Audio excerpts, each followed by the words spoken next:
Welcome back. to Greenlight Studio. We just saw The Invite. the new A24 movie, starring Seth Rogen, directed by Olivia Wilde, and also starring Olivia Wilde and Edward Norton and Penelope Cruz. And Seth, you didn't say Seth? Oh, I said Seth Rogen. We're going to be doing this in two sections. We're going to hit you with a spoiler-free section, and then for those of you wild ones out there who either have seen the movie or just don't mind getting a little spoiled, we are going to do a spoiler section. We're not even touching spoilers in the spoiler-free section. That's Yeah. why it's called spoiler-free. But spoilers, we are diving in. So you I don't will want to be tell- spoiled. I You will don't tell want to you be in spoiled. advance, this spoiler-free section might be really short because there's not much we can say without spoiling. There's not. Go into this as blind as possible and only watch our spoiler-free section. Watch the movie, then come back because we highly recommend this movie. Because I'm just gonna say it, it's amazing. It is amazing. Sorry, I was copying you. It is amazing. It is so good. This movie, I seriously, I had pretty high expectations. I'm gonna be honest. Yeah. Because I'm glad to say I had no expectations. I went in pretty blind, but I saw that the early reviews for this were very, very high. Yeah. High on this movie, and I still had my expectations exceeded. Yeah, I will say it out the gate. I think that this is one of the best movies of the 2020s. I agree. Yeah. So let's just hop right into it. Spoiler-free section. Spoiler-free. This isn't a spoiler. I would like to say, just above all else, the style of this movie, amazing. I and loved it. specifically, this was potentially my favorite opening credit sequence I've ever seen. I really liked the. I thought the opening credit credit sequence was awesome. and the title card as well was, I thought, pretty cool. Yes. I just Synchronized thought arms. I don't know. I'm very into stylized, very kind of geometric title cards and credit sequences, things like that. This was very much that, and I was very into it. But this is also not a movie that I would say is overly stylized because I Yeah. think a lot of these indie A24 movies, which I love, I love indie movies, but sometimes it's like, oh wow, look how quick we are, look how stylistic we are. This is not that. This Yeah. feels very natural. I feel that a lot of Wes Anderson-esque shooting is what a lot of people try to do, and this is not that. This is, I don't even know if I could compare it to anything. No, it's its own thing. It's a beast of its own. But it's also a movie that I think mainstream audiences can walk into and vibe with it perfectly. Yeah. Also, I would just like to give some context. Before this movie, I was not a big Seth Rogen head, and I actually kind of found him annoying. Yeah. I found his laugh performative, and I will say when the movie opened with his laugh, I was a little I was like, okay. but this movie really made me do a 180. He on it. was shockingly amazing. This in is movie. by far Seth Rogen's best role, his best work Yeah. yet, and I don't think he can top it in his career. I think this is the peak of his career. Yeah. But it's not Sorry, just, Seth, if you're watching, which we know you are. yeah, I know Seth's a big JLS fan. Yeah. But the acting does not just stop at Seth Rogen. Every actor is at the top of their game. Yeah. And I do not think, it's just one of those casts where I couldn't see anybody else playing these roles because Yeah. it's done to perfection. I agree. I think yeah, I mean Edward Norton So amazing. Amazing. I don't know if I've ever seen Penelope Cruz in anything. I'm a little inexperienced. Sorry about that. But she was great. And then Olivia Wilde, I honestly didn't know that she was an actual talented director, but I mean, she absolutely was. Yeah. And then Seth Rogen, who I always just kind of wrote off as a comedy actor who didn't really do anything serious, and was kind of a uptight guy. Mm-hmm. No, I mean he was hilarious. I mean, I think that this was one of the best written movies I've ever seen, and him especially. He was a complex character who had so many weird one-liners, and all of them worked. Every single time he would just offhandedly say something, it was funny every time. Yeah, this is a movie that all takes place in one apartment room. Yeah. And for the most part takes place in real time. Yeah. And I love those movies. Me too. And that is where the greatest screenplays of all time come from. You want to talk about 12 Angry Men? Whew. I'm really into these movies. I'm a sucker for a movie if you can if you can do it well. And I'm also a sucker for really, really awkward movies. And Yeah. this movie is awkward. It is awkward out the wazoo. is. I mean, it is awkward from the moment you step in to the moment you leave, with one 10-minute break in there. It is, you feel the tension in your entire body, and And the tension's always changing too. It's never Yeah. one continuous, exhausting thing. There's always moments where the tension goes up let's and just down. say you feel different types of tension. Yes, and it's it's such a great movie. Yeah. I want to talk about the comedy though. Yeah. because that's something you can get into. Spoiler-free section. Absolutely. This movie is hilarious. I agree, absolutely. If Nirvana the band, the show, the movie had not come out this year, I could say that this movie is easily the funniest movie of the year, maybe the decade. Yeah. Nirvana the band, the show, movie. That's a hard movie to top comedy wise. Yeah. but this movie is still, I would say, top 3 I funniest. think of the that this decade. is probably the funniest drom-com. Oh, at for least sure. for sure. Because Nirvana the band, the show is just a straight up comedy. This is definitely not it's and The Naked Gun. I Yeah. would say top 3 funniest movies of the decade. in no particular order, this movie, The Naked Gun, and Nirvana: Band That Shall Not Be Yeah, Named. I could see that. I don't even know what I would pick as a potential fourth.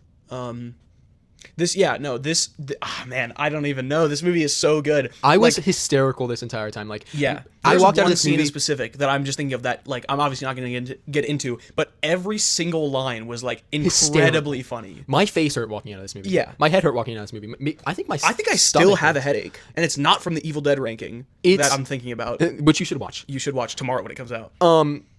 It's this movie like is almost nauseating how funny it is. Like, Yeah. this movie was hilarious. I don't want to overhype how funny this movie is.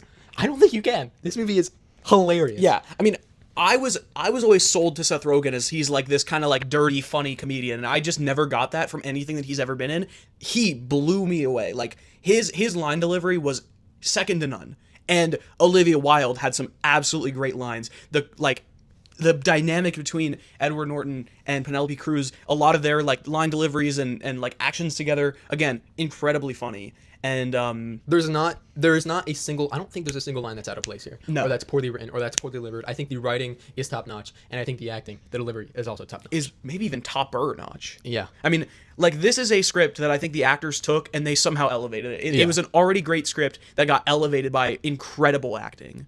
And I mean, it might be a little early to call it. I mean, it's only June, but like if the Oscars respects this movie, I could really see this taking home a Screenplay lot of nomination. awards. Well, because this is, I believe, an adaptation of an international movie, maybe French, and so for that reason to be adapted screenplay, which often is Yeah. not a very stacked category, so this could take home adapted screenplay. Yeah. and I think it probably should. I think it should. And I mean, again, it might be early to call, but some of these performances I think should definitely be, Considered. given the attention that they deserve at the Oscars. That's all I'm going to say. Thus far, yes. Yeah. I haven't seen much competition. Yeah, I mean, obviously there's still Obsession- half a year left, but Obsession had some It did. amazing performances. It did, yeah. But yeah, this stellar. yeah. But it's not just the comedy that works. Because I wouldn't be that high on this movie if it was just the comedy that works. No. Not only are these actors having the perfect line delivery for every single line in a comedic sense, but they also have a very good understanding of their characters on a dramatic sense. Yeah. And there is not a single time that the comedy is able to undercut the emotion of this movie, because this is still an emotional movie. It's about a marriage at its core. I and would the say struggles of that. I And would call this movie a tearjerker. I mean, it almost got me, and I'm a tough cookie. the ending, the last 10 minutes of this movie, I was kind of getting a little choked up myself. And it captures very real things in a very realistic, grounded way. It was an emotion that I can't say I've never seen before in a movie, but absolutely portrayed it the best that I've ever seen. I mean, like it just so accurately portrayed something that like personally I've never experienced, like a relationship. Middle-aged.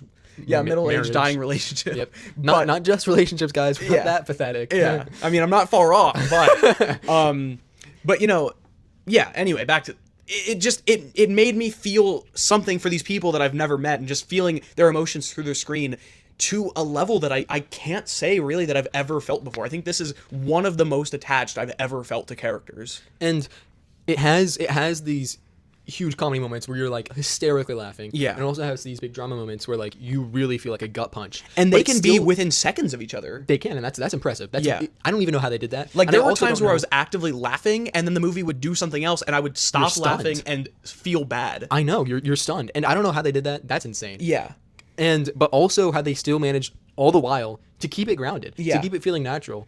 And that's just because a lot of times when you throw in a joke, it's going to take you out of the movie, because it's Yeah. not going to be something that, maybe it's just not going to be, something that would actually be said in the moment. Mm-hmm. But this, it fits, because it fits the awkwardness of the interaction, Yeah, a lot of the humor was like done in a way that, you could see it happening in real life. Like the And way, obviously it would not be funny Yeah. in real life because of the situations. yeah, but it was just kind of like a lot of like awkward like one-off lines or quick quips that felt very much like something that a real person could and would be saying in a scenario like that. I mean, this movie from first joke to last joke had me the entire time. I remember It's so well paced. absolutely. I mean, I cannot think of a joke that I wasn't laughing at or that I thought didn't land in the way that the writers wanted it to. I agree. I felt like every single joke had the full emotion, like the full punch that it wanted to get. I felt every single emotion in this movie. All Absolutely. the laughs, I felt where I should. All the tear-jerking moments, I felt where I should. All the shock, Yeah. I felt when I should. The tension felt when I should. It's so perfectly executed. Yeah.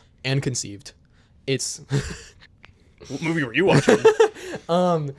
gosh. Yeah. It's a great movie. It's so enjoyable but so thematically rich. And Yeah. I love when it can strike that chord. And I cannot recommend this movie enough. I mean, if you want to watch a comedy, watch this movie. If you want to watch a drama, watch this movie. If you just are at a movie theater and don't know what to watch, I don't know if that's something people do nowadays, but Just pull up to a movie theater. watch it. I haven't heard like any buzz about this movie, but I could definitely see this becoming like a cult hit in like a couple years. Like whenever this comes to streaming, I think this is one of those ones that'll get rediscovered and people will be like, wow, like this is incredible. And I think it has such interesting things to say about marriage and interesting things to say about relationships that I think it goes in a direction that is unique Yeah. unique for a movie. It's kind of a comment. Like it is a comment on life. It's a kind of a strange comment on life, but it is a comment on life. Yeah, it's unique, but also stays very true Yeah. and very. Can I say heartfelt? Can I say that? I'd be okay with you saying that. I mean, as someone who's seen the movie. It doesn't look like it's. It doesn't seem like it's looking down on anybody. No, it doesn't. Also, this movie opens with a quote from Oscar Wilde, who wrote *The Picture of Dorian Gray*, one of the greatest books of all time. Great quote from Oscar Wilde. in that- Yeah, I didn't say it because I didn't know if that was a spoiler. So, Well, it's literally the first okay. shot of the movie. It says like if you want to keep everyone should be. Whoa. I mean, you're not gonna read the quote, are you? Oh, I was gonna. You're gonna read the quote? I was gonna read the quote. I guess that is a spoiler then. All right. I mean, I think we're done with spoiler free. Yeah, we can get it. I'll be honest. I'm glad you stopped me because I completely forget what the quote was. I'll recite it. Okay. Wait. Are we gonna do this? The spoiler section. No, like, are you gonna? Is that well? Because we have to do the star ranking first. Oh shoot! Yeah, let's do a star prediction. Oh yeah, let's do a star. gonna prediction. predict yours. I'm gonna wait, say- wait. Before you predict mine, I want the audience to predict them. Leave a comment down below what you think, and we're not engagement baiting. You should comment what you think our star rating is gonna be because we're not gonna reveal it in like 5 seconds. Okay, what do you think Okay. my star rating is? I think your star rating's 5 stars. Okay, I think your rating is also 5 stars. You're right. Yeah, you were also right. I give this movie the glorious 5 stars. Which and I hate to do this, but I feel like this movie makes me want to drop a movie that we did not do a review of. the drama. The drama. I agree. This movie actually, I think, makes me want to drop the drama down half a star because they're like kind of similar, like very much like I don't know. That might be a spoiler. Let's go to spoiler section. They're both about relationships. Okay, that's all I was gonna say. They were gonna like they're relationship dramas. You ready to get into spoilers? I'm ready to get into spoilers. And I would just like to say I do not give out 5 stars like it's candy. Yeah, I also reserve don't do that. that for the record. I reserve that for very special movies. I and give this out a is lot of very special movie. 4.5s and 4s. I'm a very happy-go-lucky guy, as you can probably tell. But yeah, this movie gets 5 stars. I already said this. Yeah, this fucking gets 5 stars. Go see it. Go see it. But if you have seen it, then you can stay because Yeah. we will be getting And I guess into if you like, if spoilers. you don't care, you could stay. You should care. You should definitely care. We're going to get into spoilers in 3, 2, 1. 1. Spoilers. You start. I started last time. You start. Okay. You said there was one scene in particular that was hilarious, and I think we're thinking the same thing. Yeah. I want to say what was by. Wait. I don't want to say by far. Can we say it on like 3, 2, 1? Yeah. Okay. The funniest scene in this movie, that might be the funniest scene I've seen in theaters. Maybe. Okay. 3, 2, 1. The Sex Ring parties. doorbell. Oh, see, I wasn't thinking that. You weren't. But now that you say I that, felt like I we were might both- have to say that. I just see, felt like we were was both thinking. hysterical. I was thinking the scene where they first are talking about the sex parties. Oh, that is such a great. It comes right after. Yeah.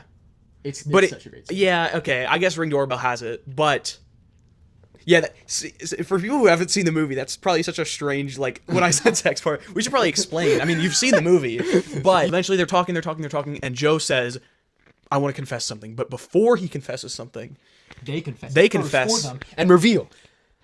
that they are having sex parties, And at it's their actually house. not them that's making the sex noises. Yeah. It's all the crazy sexual guests that Yeah. are coming over and having orgasms. So that's and stuff.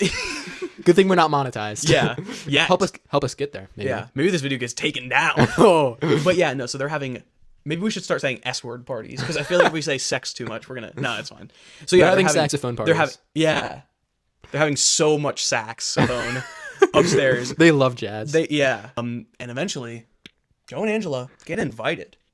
That's the invite. Oh my god, I forgot to mention that. The title is so clever. Yeah, because you think the entire time the invite is inviting the neighbors over for dinner. Yeah. No. It's not. The invite is an invite to a saxophone party. And I love the build up to that scene and what happens just after that scene. So basically right after they confess that is the scene that I was talking about, where and actually right before that is the scene you were talking about where they show that Joe came up and started banging on the door to try to get the noises to stop. That's before they confess what it is upstairs. And then after they confess what's going on upstairs, the tension immediately breaks between Angela and Joe. They go to Joe's office, smoke a joint together, come one back out. puff. Yeah, one puff, come back out and start questioning them about the sex parties. And that was, I think, the Hilarious. funniest scene because they're basically just like, I don't even know how to describe it. They're just like talking about it, and the way that they're talking about it, and like It's so all the casual. offhanded comments from Joe, And and they're like so inquisitive. The yeah, DP comment. it's so funny. And I don't know. I was just dying laughing that whole time. And then right after this was honestly, this was my favorite part of the movie. Absolutely, like this is probably like middle act 2, which I think a lot of the time is the weakest part of a movie. Is Act like 2, yeah. late act 2 to act 3, which I think this movie was kind of perfect all the way through. But they start slowly revealing things about how, like, you know, Joe and Angela kind of knew about things, and Angela was like kind of teasing and things like that, and Joe was staring, we'll say. But just like little things like that that builds the tension again. And those types of comments are made in the middle of comedy scenes, and it immediately breaks the comedy and starts like actual really good drama again. And you feel bad for Seth Rogen, and that's another thing that this movie does really well. In the beginning, we open with a fight between this married couple, and We filmed 3 videos today. it's very believable. Yeah. Right? It's a very believable fight. They're not going too big, but it also feels like a fight that a married couple would have in that situation, and it escalates the right amount. This entire movie escalates the right amount. I agree. But it's also like that opening fight scene is funny. Yeah. But then there's also moments where it's like, oh, this is sad to see this married couple fall apart, and it's even sadder later when you realize the connection that they once had. Yeah, I would say like it, because the way that it made me feel is like nothing that she was saying, Angela was saying was wrong, but she like the way that Joe was reacting to it just made me sad because it felt like he was not trying to be a bad person, be a bad husband, but he just kind of couldn't help it. Well, that's the thing, is that at least in the beginning, neither of them are in the wrong. Right? Yeah. A lot of times these movies where the couple fights, they make you try to make you pick a side. Like the drama, for example. Yeah.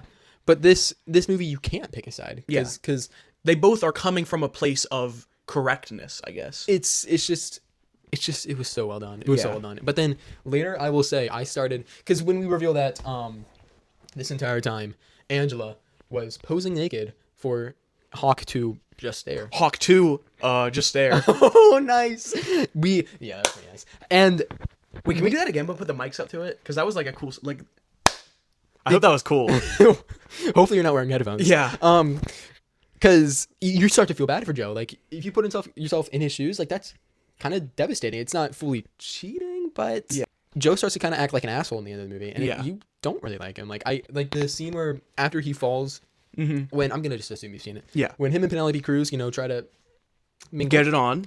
he falls on, and his back hurts, which they did set up really well. The fact that he had back pain. Yeah, when he's like gets home and just lays on the ground, I was a little confused at first, and then when I got it, I was like, oh, okay, cool. Every payoff in this movie is set up really well. This movie is such a good example of setting things up and paying them off. You know what isn't a good example of that is Evil Dead Burn. True. Yeah, we Which you didn't even should watch talk our about review- that. Which you should Maybe watch we should our just start review for. reviewing that again. But when he is like on his back, and he's just like complaining, and like the other people are trying to talk to him, and he just like won't shut up. He's kind of being insensitive. He's being Yeah. really insensitive, and it's like, wow, this guy, I don't like him anymore. Yeah. But then in the end, it loops back around, and you sympathize with him. Again. You know. I do. You know what I'm referring to? I do. Okay. Yeah, I think the biggest takeaway for me from this movie was the range of emotions. I don't know that a movie has ever like effectively portrayed and got me to feel that many emotions. And I know you started listing before, but like genuine like joy and feeling happy for the characters and like laughing and feeling the comedy and then feeling sad and feeling tension and feeling kind of angry. Like I just don't think I've ever been able to say that about a movie, that it's made me feel that many emotions. And I think that that's incredibly impressive to genuinely in less than 90 minutes, or maybe a little. It was a pretty it's short 100 movie. minutes. It felt short. It felt. That's It why I felt- said it that. felt I mean, about I thought 80. it was, yeah. But it is 100 minutes. Yeah. Then we'll go with in less than 2 hours to get you attached to a character enough, and it even did it in the first like 10 minutes to like Yeah. actually feel bad for someone is really impressive. And Yeah. it did not need that much of a build up. I mean, you only know the character for like 2 minutes, and you already see them arguing, and you already feel kind of bad for both of them. You're immediately invested, and you immediately understand their characters. And when the two new characters are introduced, you immediately understand them. They're fully realized characters, and it's just executed so well. Yeah. And you are immediately invested, and you do understand them. But then as the movie goes on, you also get more and more layers to them that are revealed that add like a lot of depth to the characters' relationships. Yeah. And it's a hard movie to talk about because it is perfect. It is perfect. I don't like to throw around the term perfect, but I could agree with that. I mean, I genuinely don't have a single like flaw that I can pick out. Like I don't have a single one. I've probably called a movie flawless before, but like I'm thinking, and I cannot pick something that I would have wished they'd done differently. Every single line delivery was I don't think there's any acting critiques I can give. Everything, in my opinion, was perfect. Yeah. Yeah. Yeah. I do think I did notice one thing where I was like, would it be better if they did it this way? But I'm not sure. With that said, I want to get into the ending because that's my thing. Okay. So in the ending, we see Joe is playing the piano. Yeah. And then we see his wife's hand come in and start playing with him. Honestly, I think the movie, you see the hand and that's enough. Yeah. The movie could have ended there.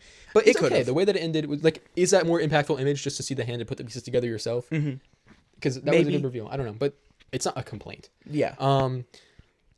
But okay, the ending.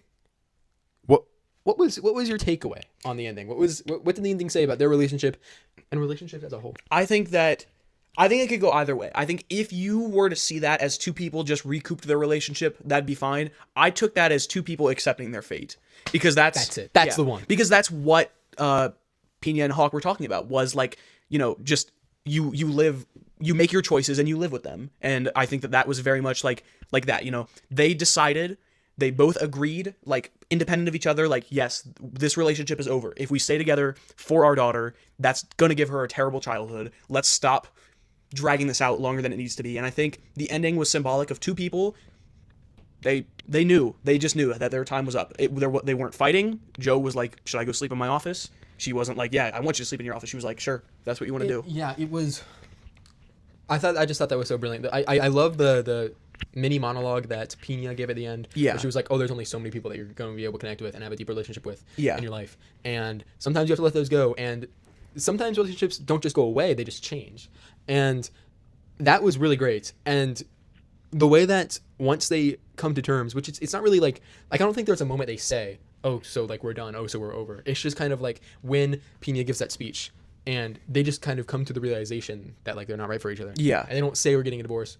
They just mutually see that with each other. But once that happens and once their relationship is over, that is the most peaceful they act with each other the entire movie. Yeah. I think there's something to say about that because that pressure was taken off. That was good stuff. I agree. I think that like now that we're full on into spoilers, that like during that scene, during the piano scene, that almost got me. I mean, I will say I have not cried at a movie since the second time I watched The Long Walk, and that was, I don't use that as like a bragging thing. I was just like, I don't know, I feel like it's hard to get to cry to a movie, like not for me at least, but that was extremely close. I think had I been like a little like, had I not known what was coming a little earlier, because I figured she was going to help play the piano, had I not figured that out a little earlier, I'm sure that would have gotten me. Yeah, I think that moment got me. I didn't fully cry. Yeah. But that moment got me choked up, and so did when Hawk was talking about his backstory. That was really well done. I want to ask you, do you think there's any significance in like the fact that they just leave? Like, do you think that that's like do you think that, Oh, the fact that they leave without them knowing. yeah. Because I was just sitting there, I was like, that's an interesting choice. Like, I wonder, because that obviously means something, but like what? I just think that it was like, I've only had a few hours to sit on this thing. Yeah. And a lot of those hours were spent on Evil Dead, which videos that you should be watching. And but I do think that like the motivations of these characters in your mind changes as you watch the movie. Yeah. Because it seems pretty innocent at first, and then you think that like, oh, they're inviting them to sex parties, and then there's like the whole thing where like, are they just really attracted to the one person? Yeah. There's even tension between Penelope Cruz and Angela, but I think that they weren't. I don't think that Hawk and Pina were fully expecting that.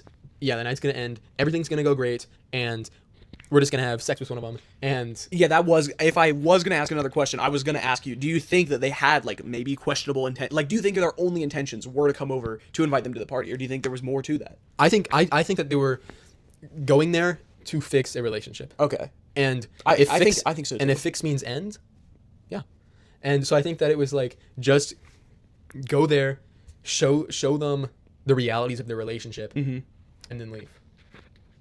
Because they also like sat there through so many awkward confrontations. Yeah. And like would not do what the average person would do. Like a normal person would try to like stop the conflict, be like, guys, stop fighting. And but they don't. They just sit there through the entire thing. Yeah, like, that with smiles on reminded their me- faces. I was gonna and say- once the conflict is over, then they leave. Yeah, I was gonna say that reminded me when Hawk and Pina first show up. Hawk actually says like, "Oh, I love a contentious environment." That just yeah. reminded me of that line. Yeah. So I mean, yeah, I definitely think you're right. I definitely think that they kind of, I would imagine, had an idea of what was probably going to happen when they went over there, especially knowing that they were going to talk about how, like, you know, Angela stood in the window and and Joe was staring and things like that. And the fact that Hawk immediately addressed the fact that he heard them fighting. Yeah. Too. Adding another layer to like he knows the tension that's going to add to the entire night. Yeah. And also I think the way that just the way especially Pina was acting during the almost saxophone scene at the end, it didn't seem like part of me was like I knew that they were not going to do it, you know. I think we all knew that, you know. I figured they weren't going to. Yeah. And I think Pina knew that too. Like they really dragged that out, you know. Yeah. And Take your clothes off slowly. I don't know. Yeah. No, I can agree. And I think it's too much to say the entire thing's planned out. But I think that I think that they had potentially ulterior motives. And maybe not I think that makes them sound like bad people. I'm gonna ask you for now. I noticed in this movie, I'm not sure if you noticed this, a lot of reflections. There was a lot of shots of mirrors, and a lot of times the only yeah. way that you saw a character was through a mirror. Yeah. And sometimes there was a reflection within a reflection where you got a mirror shot, and the mirror is reflecting a mirror reflecting a person. There's a lot of shots of reflections here. What do you think that meant?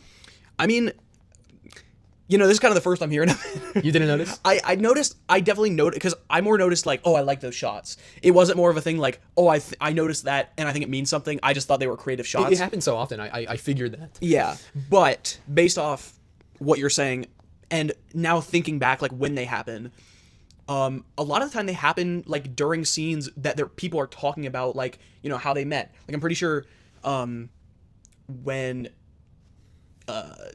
Hawk and Angela are like walking through the halls and they're kind of talking about like, you know, how they got the apartment and like how things came to be. That's some of the times that you're seeing that, like the reflection in the bathroom mirror when she's talking about the bathroom and things like that. I think it's just talking about like people's past and when they were happy. But I think that it just fragments them in a way, fragments the relationship, you know, and like how the person that, at least when it's showing the dynamic between the married couple, Joe and Angela, and you're seeing the reflections, I think that's like, it's because like they're not really dating that person anymore. They're kind of just dating the person that they used to know. And yeah, does that make sense? it does. Yeah, it does. Like it's not the real them. It's like this reflection. Like I don't know. I'm not sure. That's why. No, I asked you, 'cause that makes really don't sense. know. Maybe on rewatch. I could definitely see myself rewatching this movie. The other thing I wanted to ask you was, we did touch on that Oscar Wilde quote. Yeah. The quote was something please like, remind me. Everyone Should always be in love. Should always be in love, or should have love, like have Yeah. been in love, which is why one should never be married. Yeah. So, Which is such a interesting way to open a movie. but a great quote. Yeah. A great quote. So, you could think this as surface level as, stop doing that. You could think that as surface level as, marriage kills relationships and marriage is bad. Yeah. But did you take it as? I did not take it that way. And I think, okay, to be fair, like, I think the main reason I didn't take it that way is, like, that's kind of a bad message to be sending. Like, kids, don't get married. I think I more took that as, like, don't get married unless you genuinely feel love, you know? And, like, and I guess by extension of that, don't stay married unless you feel love. I think that's it, yeah. Yeah, because they made it very clear that the only reason that they were still married was for their daughter, which is very much a reality for many people in America. I mean, also once you or commit in so the much, world, I once guess. you commit so much time to somebody, Sunk cost fallacy. exactly, it's hard. It's hard to just leave that and try Yeah. to, you know, live a new life. So I also think there's just so much like regret that is revealed through this movie, specifically with Joe's music career. Yeah. where he's so ashamed of it, he does not want to talk about it. He doesn't want anybody. That to was even touch definitely a the really piano. interesting. And it's like he sacrificed a lot of himself for the relationship, Mm-hmm. just like she did for him. You know, like they're both tied down. So Yeah. it's basically saying make sure there is still love for yourself, and make sure your relationship isn't getting in the way of yourself. Yeah. is what I think. And I definitely think that's kind of where the quote comes in too. Yeah.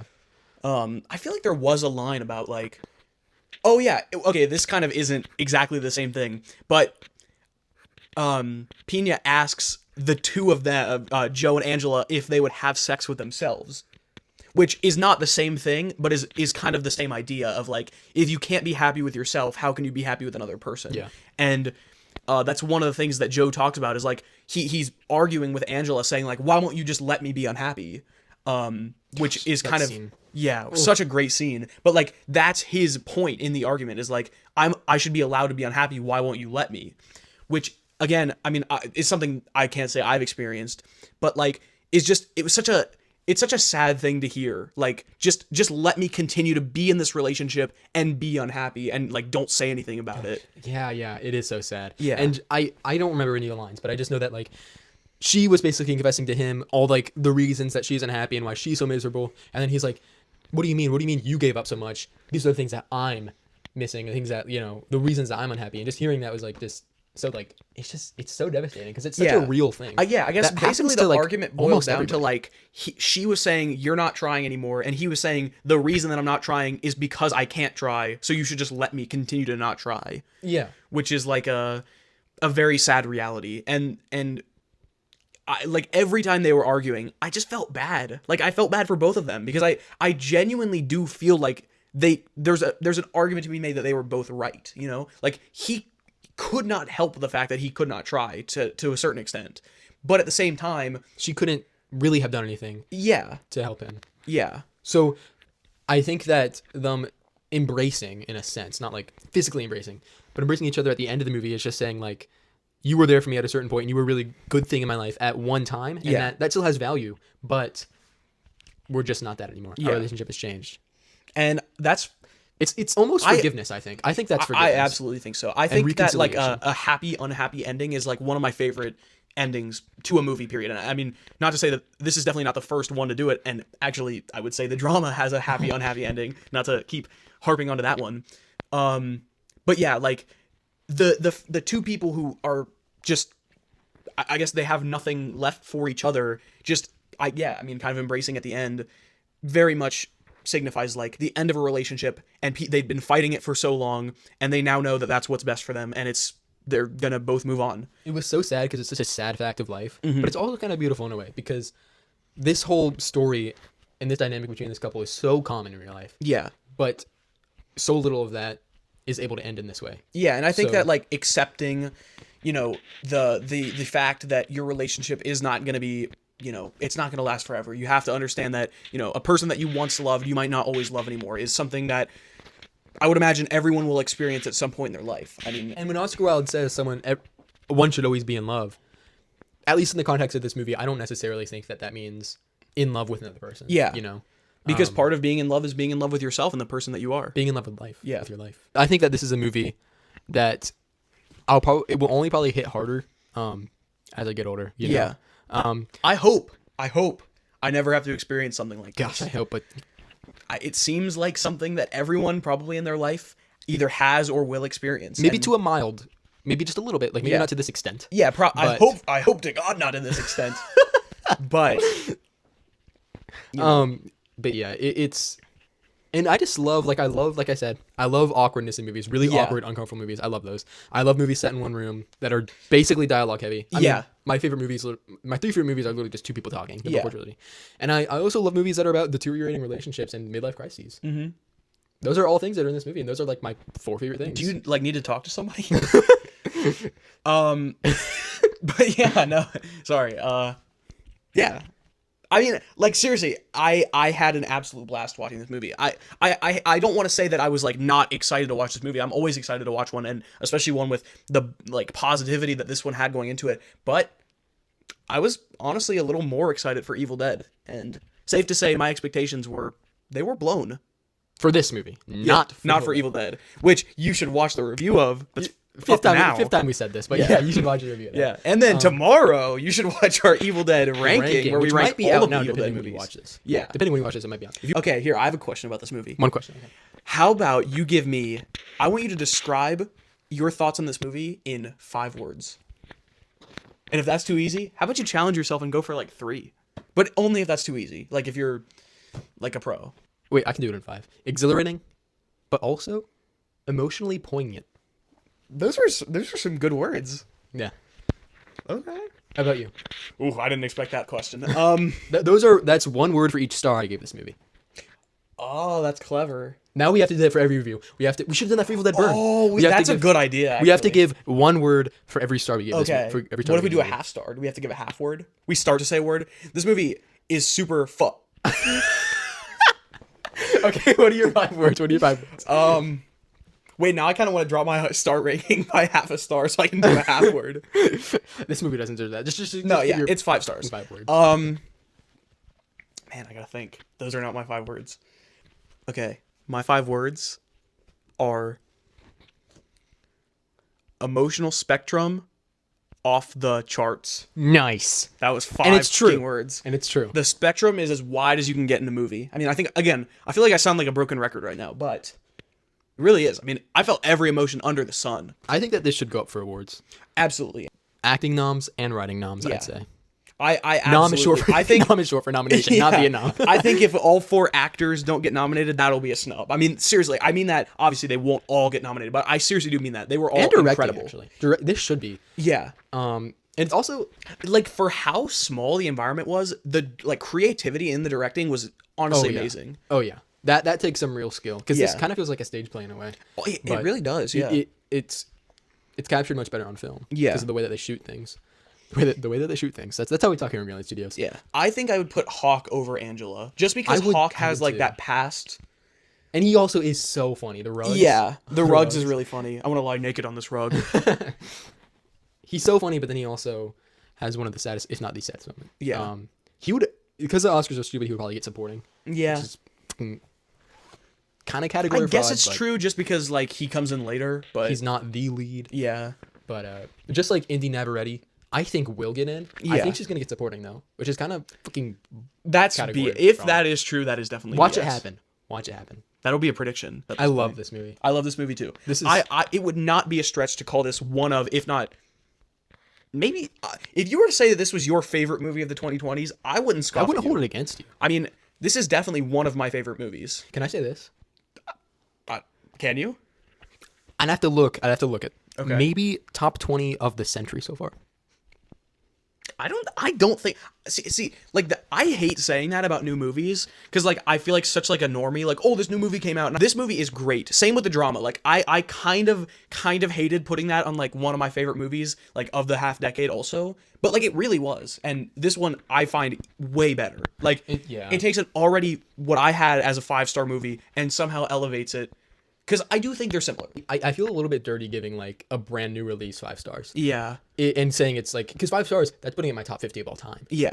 And for that to be a brand new movie, it feels a little wrong, Mm-hmm. you know, when we got all those classics out there. But like at the same time, this movie is that good. Yeah. And the drama, I've gone back and I'm like, is it that good? You gave that 5, right? I did give it 5. Okay.